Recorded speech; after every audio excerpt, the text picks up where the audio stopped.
اللہ اکبر اللہ اکبر، اللہ سب سے بڑا ہے، اللہ سے بڑا کوئی نہیں۔ بس کافی ہے، اب بار بار تمہارے پیچھے گنگا نہیں بہ رہی ہے کہ ہم لاٹھی لے کے جائیں گے، آنا ہو تو آؤ۔ اب دکان بند کر دی، ٹھیک، فیکٹری بند کر دی، آفس چھوڑ دیا، مسجد میں آ گئے۔ اب مسجد میں آ رہے ہو، کھڑے بھی ہوگے، رکوع بھی کرو گے، سجدہ بھی کرو گے، نماز پڑھو گے۔ اب یہ عبادت کے بارے میں بھی سن لو، دکان فیکٹری آفس تو بند کر دی اور چلے آئے، لیکن اب عبادت ہو اگر اللہ کے لیے کرنے آئے ہو، اشہد ان لا الہ الا اللہ، یہ عبادت اللہ کے لیے ہونی چاہیے، اس لیے کہ اللہ کے علاوہ کوئی معبود نہیں۔ اب اس لیے نماز پڑھنے آئے ہو، یار حاجی ہوں، حج کر کے آیا ہوں، نماز نہیں پڑھوں گا تو لوگ کہیں گے دیکھو حاجی ہو کے نماز نہیں پڑھتا ہے۔ اب مسجد میں آئے تیری نماز بیکار، مولانا ہوں نماز نہیں پڑھوں گا تو لوگ کہیں گے دیکھو اتنا بڑا مولوی ہو کے نماز نہیں پڑھ رہا ہے۔ اب آئے تو ہو مسجد میں لیکن یہ سوچ کے آئے ہو نماز بیکار، اب یہی نماز شرک ہو گئی۔ لو مولانا کتنی چیزیں شرک ہیں، ہاں، کیونکہ اب آپ گاؤں والوں کے لیے نماز پڑھ رہے ہو، محلے والوں کے ڈر سے نماز پڑھ رہے ہو، اور اللہ کے رسول نے فرمایا من صلی یرائی فقد اشرک، جس نے دوسروں کو دکھانے کے لیے عبادت کی، دوسروں کو دکھانے کے لیے نماز پڑھی، اس نے شرک کی۔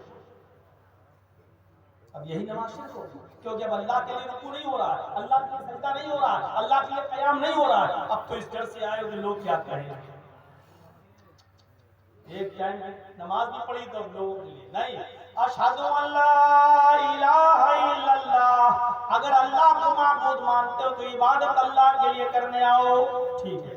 اب مسجد میں آ گئے، عبادت اللہ کے لیے کرنے آئے جی، تو اب عبادت کیسے کی جائے گی؟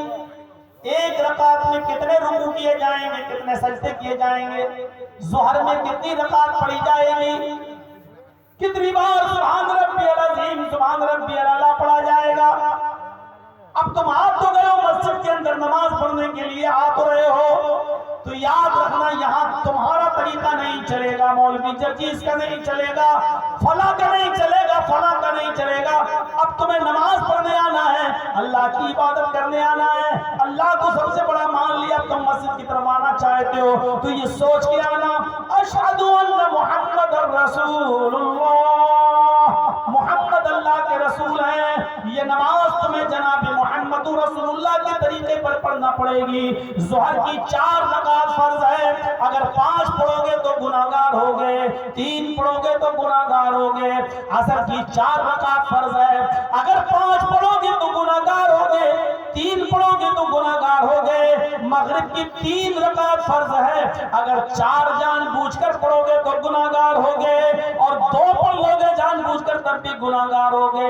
فجر کی بڑی امپورٹنٹ نماز ہے، سب سے بڑی اہمیت رکھتی ہے، لیکن اس کی 2 ہی رکعتیں فرض ہیں، اگر 3 پڑھو گے تو گناہگار ہو جاؤ گے، اور 1 پڑھ کے سلام پھیر لو گے تب بھی گناہگار ہو جاؤ گے۔ اس لیے کہ اب یہ نماز تمہیں اپنے منمانی طریقے پر نہیں پڑھنا ہے، فلاں فلاں مولوی اور کٹھ ملاؤں کے طریقے پر نہیں پڑھنا ہے، یہ نماز تمہیں جناب محمد رسول اللہ کے طریقے پر پڑھنا ہے۔ ہاں، یہ 3 چیزیں اگر تم مانتے ہو، 3 چیزیں، اللہ کو بڑا مانتے ہو تو دکانیں بند کرو، اللہ کے لیے عبادت کرنا چاہتے ہو تو دکانیں بند کر کے آؤ، محمد رسول اللہ کے طریقے پر نماز پڑھنا چاہتے ہو، یہ 3 چیزیں اگر تم نے مان لی، اب کہا جا رہا ہے حی علی الصلاۃ، تو اب آؤ نماز کے لیے۔ نماز کے لیے تیسرے نمبر پر نہیں، چوتھے نمبر پہ کہا جا رہا ہے۔ آپ کہیں گے نماز اذان نماز کے لیے ہوتی، اگر اذان نماز کے لیے ہوتی تو یہی کہا جاتا حی علی الصلاۃ، آؤ نماز کے لیے، لیکن یہ نہیں کہا جا رہا ہے۔ پہلے کیا کہا جا رہا ہے؟ اللہ اکبر اللہ اکبر، پھر کیا کہا جا رہا ہے؟ اشہد ان لا الہ الا اللہ، پھر کیا کہا جا رہا ہے؟ اشہد ان محمد رسول اللہ۔ مطلب سمجھ گئے نا، اللہ کو بڑا مانو، سب کو چھوٹا، ٹھیک، اللہ کے لیے عبادت ہو، ٹھیک، محمد رسول اللہ کے طریقے پر ہو، ٹھیک، اتنا مان لیا، ہاں، حی علی الصلاۃ، اب آؤ نماز کے لیے، حی علی الفلاح، یہ نماز جب پڑھو گے تو کامیابی کی طرف جاؤ گے، اب آؤ کامیابی کی طرف۔ پھر سن لو،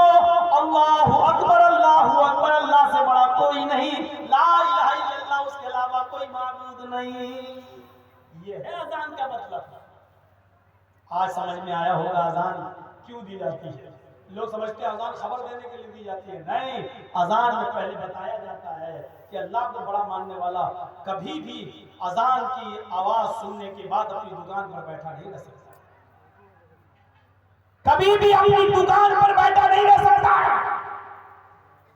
محمد رسول اللہ کے طریقے پر نماز پڑھیے، اور رسول سے جس کو محبت ہوگی وہ رسول کے طریقے پر نماز پڑھے گا. میرے بھائی آئیے سنیے.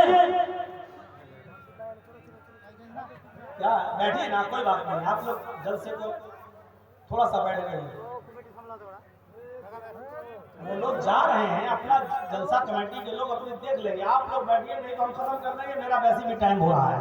میرے بھائیوں تھوڑی دیر مجھے اور دے دیجئے. تو رسول کا طریقہ بھی ہمیں اور آپ کو اپنانا ہے. ابھی ہمارے ہم سے پہلے جو ابھی جنہوں نے مجھے دعوت دی اور بلایا اور شعر شاعری پڑھ رہے تھے، ابھی وہ کہہ رہے تھے کہ ہم سے کہا جاتا ہے کہ گستاخ رسول، ہم سے کہا جاتا ہے کہ ہم رسول کو نہیں مانتے. میرے بھائیوں اس مسئلے کو بھی تھوڑا سا سمجھ لیجئے اور بہت گہرائی سے سن لیجئے. اور آج میں تم کو نئی چیز بتاتا ہوں. جو لوگ ہمیں